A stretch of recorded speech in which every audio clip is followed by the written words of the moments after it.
What's up, everybody? Snowman here, and I'm very excited because the penultimate Masters 1000 tournament of the year has arrived. It's the Rolex Shanghai Masters in Shanghai.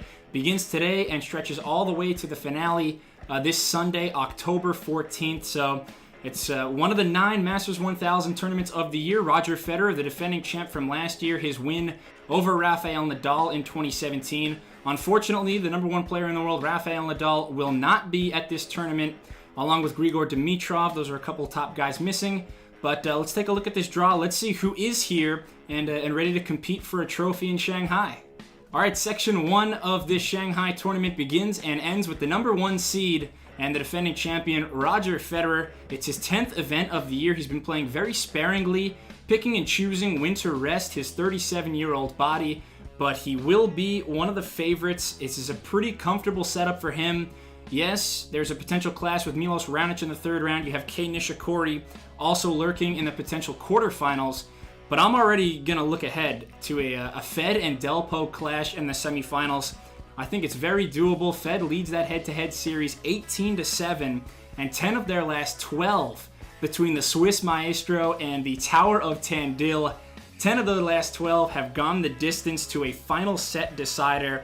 They've had some epic matches lately, including at Indian Wells last March, where Delpo got Fed 7-6, a tiebreaker in the final set.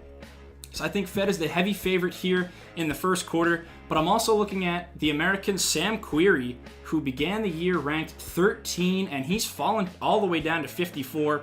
He's had some poor results at the major, 2nd round exits at the Aussie Open and the French Open. 3rd round exit at one of his best tournaments in Wimbledon, and then a 1st round retirement to Andrea Seppi at the US Open. We'll see if Big Sam can put forth a good showing against the diminutive Diego Schwartzman. In Section 2, we have the aforementioned Juan Martín del Potro at the top. You've also got the likes of Dami Thiem in this quarter, but my eyes go straight to the popcorn match, and that's Borna Coric versus Stan Wawrinka. 2 powerful baseliners who can bludgeon the ball from the back of the court.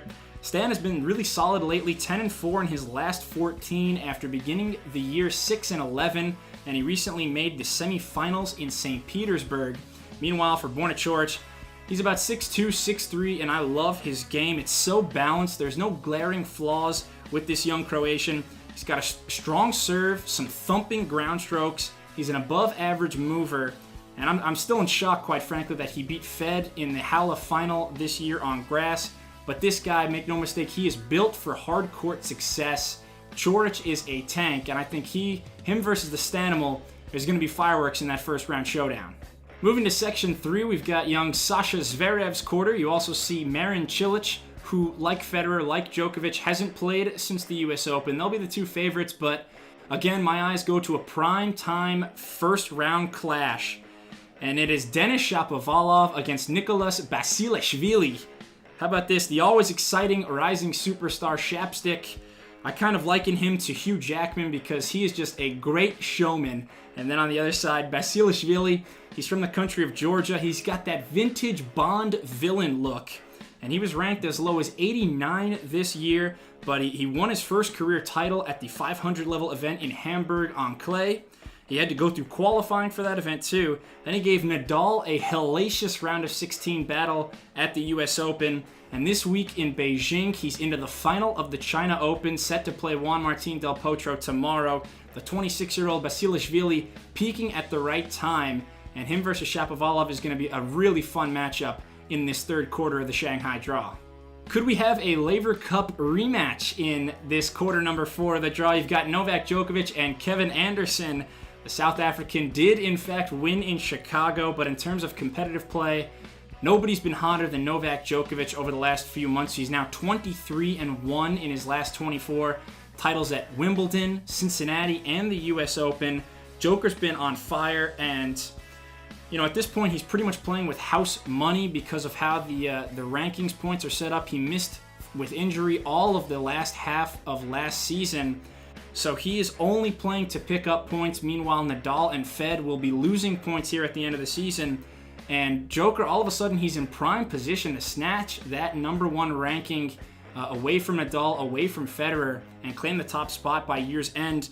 But if I had to pick a dark horse in this section, I'll take Karen Khachanov. He's been really consistent lately. His losses in the majors are all to top 5 guys this season. Aussie Open, Delpo. French Open, Zverev.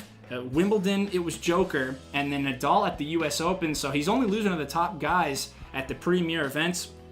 At 6'6", everything about Khachanov's game is big. He is potent. He can take down anyone on any given day. And Karen Khachanov, definitely a player that deserves to be on your radar. All right, in terms of predictions, I could go into my kitchen right now and bake you up a mighty hot take. But I'm not going to do that. I'm going to be boring. I'm going to be reasonable. I like Fed, Delpo, Cilic, and Djokovic as my 4 semifinalists. And, give me Roger over Novak in the final. I think the fact that they both haven't played competitively since the US Open, these two vets are going to be chomping at the bit to get out there, and I think it'll make for some pretty great tennis. But I'll go with the Swiss Maestro this time, Roger Federer. But thank you so much for watching. If you enjoyed this video, please subscribe to the Snowman Sports Media. Leave a comment if you agree or disagree with anything I said in this Rolex Shanghai Masters preview. But other than that, I'll be back soon, and happy tennis.